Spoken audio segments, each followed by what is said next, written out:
अस्सलाम वालेकुम।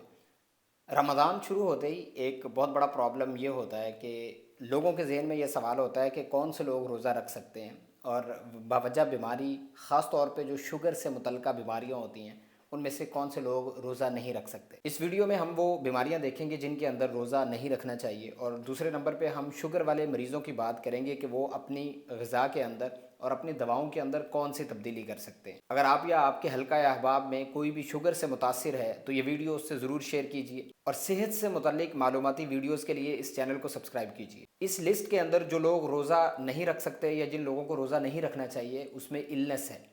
इलनेस कोई भी मलेरिया बुखार, कोई टाइफाइड बुखार या इस तरह का कोई भी बीमारी है जिसके अंदर मरीज़ की तबीयत बहुत ज़्यादा हसास हो जाती है और ख़राब हो जाती है, जिसमें वो कुछ खा पी नहीं सकता, उसके जिस्म के अंदर एनर्जी का लेवल कम हो जाता है, उस मरीज़ को रोज़ा नहीं रखना चाहिए। शुगर यानी डायबिटीज़ वाले ऐसे मरीज़ जिनको पिछले 3 महीने के अंदर कोई कॉम्प्लिकेशन हुई हो, जिसमें उनको हाइपोग्लाइसीमिया यानी उनका शुगर का लेवल बहुत ज़्यादा कम हुआ हो, या उनका हाइपरग्लाइसीमिया हो जिसमें 300 से 400 के करीब शुगर रहती हो।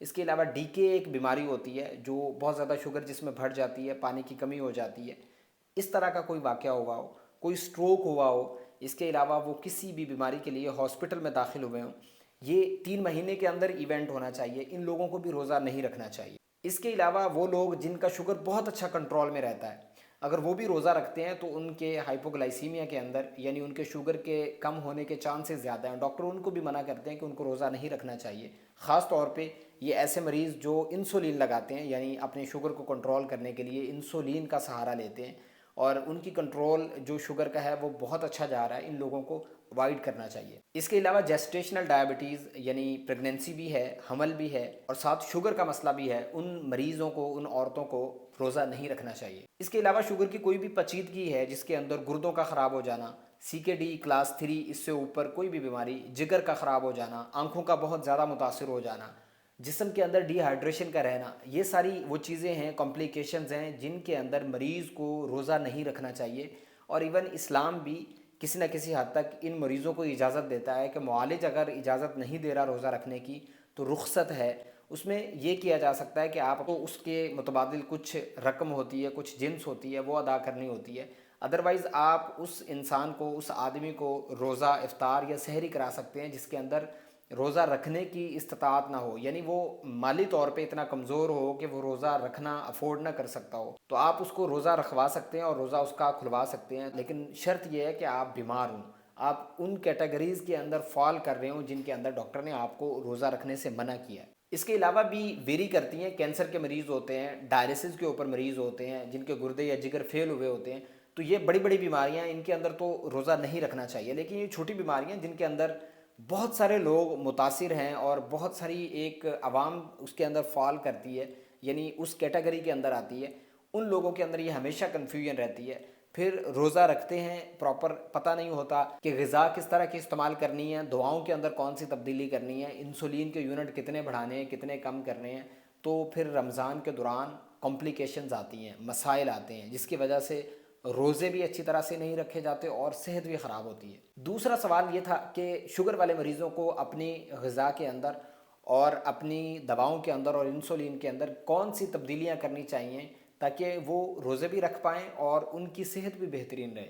तो ग़िज़ा इसमें पहले आम रूटीन में तो ये होता है कि सुबह नाश्ता किया जाता है, फिर दोपहर का खाना खाया जाता है, और उसके बाद शाम का खाना होता है, और इसके दरमियान में कुछ स्नैक्स भी होते हैं। लेकिन रमज़ान में ख़ास तौर पे इस तरह से होता है कि सहरी की जाती है, और सहरी में लोग कम खाते हैं निस्बतन, उसके बाद अफ्तार किया जाता है और अफ्तार में लोग ज़्यादा खाते हैं। तो शुगर वाले मरीज़ों ने जो एहतियात करनी है, उन्होंने सहरी के अंदर तो अपने मुनासिब सा जिस तरह का वो खाना खा रहे हैं वो उनको खाना चाहिए।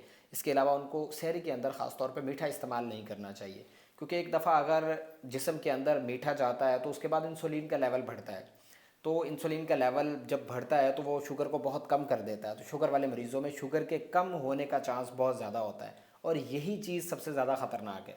अब बात करते हैं दवाओं की। शुगर के ऐसे मरीज़ जो सिर्फ दिन में एक गोली खाते हैं, वो सुबह के टाइम हो सकती है या दोपहर के टाइम हो सकती है, उन्होंने इस गोली को शाम के टाइम यानी अफ्तार के बाद शिफ्ट करना होता है। और ऐसे मरीज़ जो दिन में सिर्फ एक दफ़ा इंसुलिन लगाते हैं, और इंसुलिन आम रूटीन में सुबह के वक्त लगाई जाती है यानी नाश्ते के वक्त लगाई जाती है, उन्होंने अपनी इंसुलिन के वक्त को अफ्तार के बाद तक ले जाना होता है। یعنی ان کو انسولین اگر دن میں ایک دفعہ لگانی ہے تو وہ افطاری کے بعد لگانی ہے۔ جو لوگ انسولین لگا رہے ہوتے ہیں اپنی شوگر کو کنٹرول کرنے کے لیے، وہ عام روٹین میں ناشتے کے وقت انسولین کے زیادہ یونٹ لگا رہے ہوتے ہیں، اور شام کے وقت، شام کے کھانے کے وقت وہ کم یونٹ لگا رہے ہوتے ہیں۔ تو اس چیز کو الٹ کرنا ہوتا ہے، یعنی سحری کے وقت انہوں نے کم یونٹ لگانے ہوتے ہیں اور اپنے زیادہ یونٹ افطاری کے بعد لے جانے ہوتے ہیں۔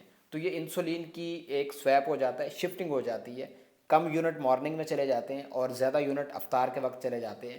اور بہت سارے مریضوں کے جو سحری والے یونٹ ہوتے ہیں وہ ڈاکٹر 20 سے 30% اور کم کر دیتے ہیں، تاکہ جو 13 سے 14 گھنٹے والا ایک دورانیہ ہے، اس کے دوران شوگر کم ہونے والا مسئلہ نہ بنے۔ جس طرح سے ہم نے تذکرہ کیا کہ شوگر کا کم ہونا شوگر کے مریضوں میں ہر انسان میں بہت زیادہ خطرناک ہو سکتا ہے۔ شوگر کو کم کرنے والی دو بڑی خطرناک چیزیں ہیں، ایک انسولین ہے، ایک اس میں دواؤں کا گروپ ہوتا ہے جس کو سلفونائل یوریا کہتے ہیں، اس میں ڈایونل آتی ہے، ڈایمیکرون آتی ہے۔